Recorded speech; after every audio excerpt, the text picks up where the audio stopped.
morning to all. I am Kelsey from Department of Chemical Engineering. Now I explain my mini project work as production of sulfodioxide.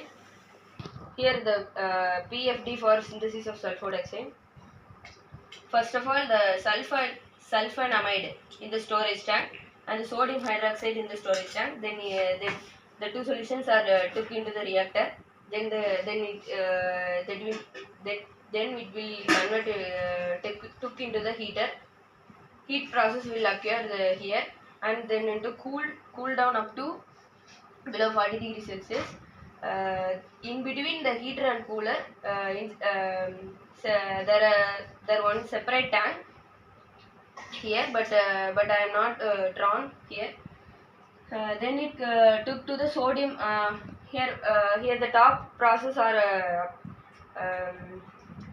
concluding the sodium salt as and the second column 6-dichloromethoxypyrimidine.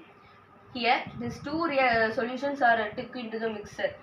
Then mixer or blender. It blend it to the collection tank. Then it suddenly heat up to 50 to 90 degrees Celsius.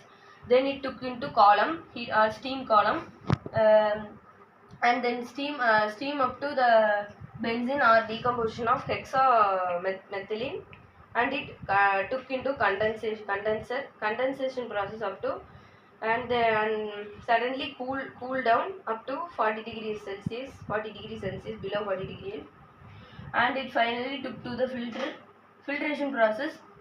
It made the filter again, and it added this alkali up to pH level 10 to 11. This process removes the alkali form of the solution, and it took to the bleaching tower. It bleached the solution, and it took to the washer.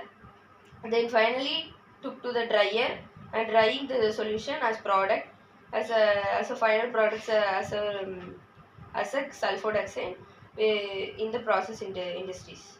Thank you.